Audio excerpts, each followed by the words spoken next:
Uy, meron pang Luxman sila na amplifier mga boss. Oh. 100 watts, tested okay. Ayan, sa malaga, hanap ng Luxman na... Pero bihira lang to boss dito, ano? Bihira lang tong ano na to, yung amplifier na ito dumarating dito sa Kaybigayan, yung Luxman. Bihirang-bihira po kayo makakita nito.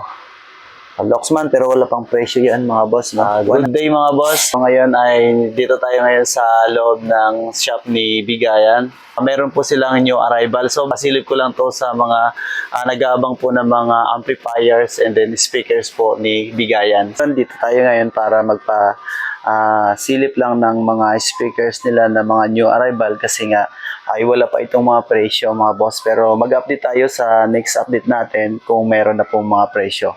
Ayan, para po ito sa mga nag-aabang po ng mga speaker po nila.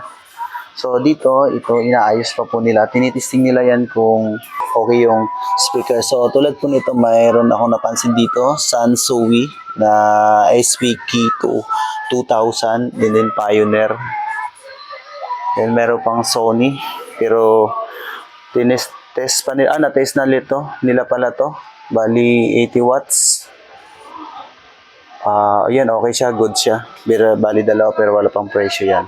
Dami din nilang mga gitara po ngayon mga bossing pero wala pang mga presyo. Pero sampulan natin ng mga brand na mga new arrival nila. Ito po ay Doner, Fernandez, Yamaha. May acoustic and then electric guitar din po sila. Pero wala pang mga presyo yan mga bossing kaya mag-update po ako dyan sa kung meron ng mga presyo po. And then, meron din po silang mga guitar amplifier. Pero, yan, tulad po ng box. Pero, inaayos pa po yan. Tinitest pa po. Tingnan na natin dito mga bossing yung mga amplifier po nila na bagong dating. So, meron po ditong Yamaha. Ayan po, may Pioneer, Sansui. Integrated amplifier po mga boss. Ito. Meron din po silang Victor 250 watts. Okay, ayan. Ito naman 110 watts. Yan, ito sa baba. Ano to? Technics, no? Technics 150 watts. Ito mga boss, oh. And then meron din silang Marantz 170 watts. Ito. Then ano to? Ito, Sony na integrated. Ito yung model po niya mga boss. PE F3. Yan, 120 watts. Ganon din yung sa baba. Sony din ba to?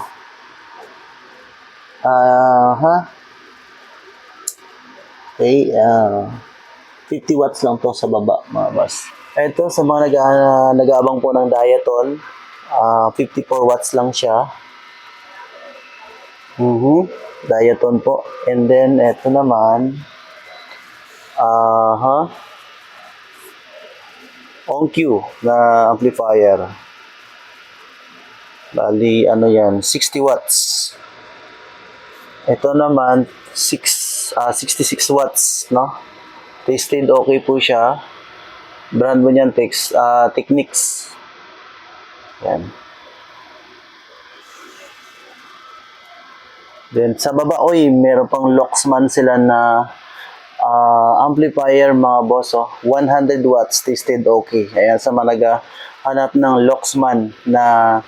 Pero bihira lang to boss dito, ano? Bihira lang tong yung amplifier na ito dumarating dito sa Kaybigayan, yung Luxman. Bihirang-bihira po kayo makakita nito. Luxman, pero wala pang presyo yan mga boss, no? 110 watts. 100 watts din to, Trio. And then mayroon ding Sony, Aurex, and then Ludi. Yun, power amp itong sa baba yung Lodi, mga boss, no? Sa mga naghahanap po ng power amp. Power amplifier and then preamp in yung Aurex nila. Ito po. Pero wala pa pong presyo yan mga bossing, no? So update po ako dyan mga bossing kung meron ng presyo dyan. At hindi pa natin alam kung kailan po yung arrival opening po nila. Ito naman, meron ditong integrated na Sansui EU307 amplifier to mga bossing. Dali 115 watts. Ito on cue sa baba. Ito siya 210 watts. Okay, okay pa to mga boss. Mukha siyang brand new pa. Okay. Tested okay yan mga bossing, no? Ito maganda oh. Sansui. Kinis pa siya. Wala siyang gas-gas. Okay, yan. Marami pa pong iba dito mga bossing pero hindi pa natin pakita dahil inaayos pa. Sa mga nag-aabang din po ng Bose speaker, siyempre meron po yan. Ito bagong dating to. So marami silang Bose dito yung nakaraan pero halos nabili na boss, di ba? Halos nabili yung mga Bose yan nila, no? So yun, halos na sold na po yung mga Bose. So hanapin niyo po yung 119, yan po yung mga new arrival po nila. Okay, ito po ay 120 watts na Bose speaker. Okay, shoutout nga pala kay Sir Butabara. Hello sir, kumusta po? Mamaya mag-update tayo boss sa sir sa bisikleta, baka may kasayis ka doon. So Kenwood, ito po hindi pa naayos to, titingnan pa nila to. Okay, Victor, mga boss, Victor na speaker, meron din sila. Ito, bagong dating po yan, pero hindi pa natin alam kung ilang watts yan kasi nga inaayos pa. Okay, marami pa po palang mga amplifier po dito sa loob. Hindi pa na-test itong mga to. May mga band-aid pa, may mga balot pa.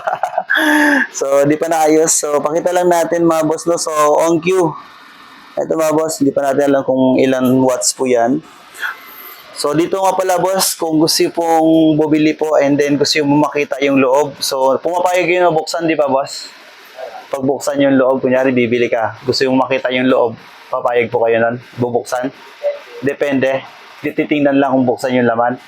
Okay. Pero halos naman dito, legit naman yung mga amplifier po nila dito. So yun, marami pa po dito mga amplifier pero hindi pa po nakaayos ba kumbaga. Ito may Sansui din sila ulit mga boss ito. Pero hindi pa po na-test yan kung okay o hindi. So ito naman po, may Diaton sila dito na speaker mga boss. Ito ganda nito. Kapal ng body, ganda po ng mga speakers po niya, makinis. Wala pang sira o gas-gas naman lang.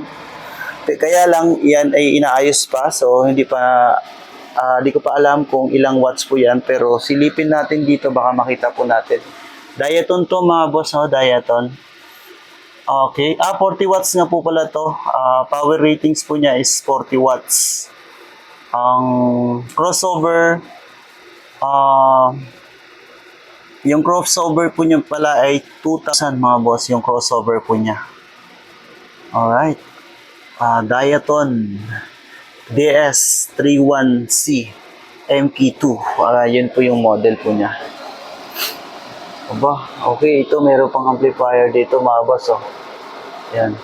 Nag-aayos pa sila mga boss. Bali, yun, hindi pa ako makapasok doon dahil sarado pa mga bossing. Pero yun mga iba dyan, mga nakarang arrival pa. So yun mga bossing, yan lang po muna yung update ko dito sa mga amplifier speakers po ni Bigayan. Okay, yan po yung new arrival nila ngayong December. So mag-update po ako mga bossing dyan.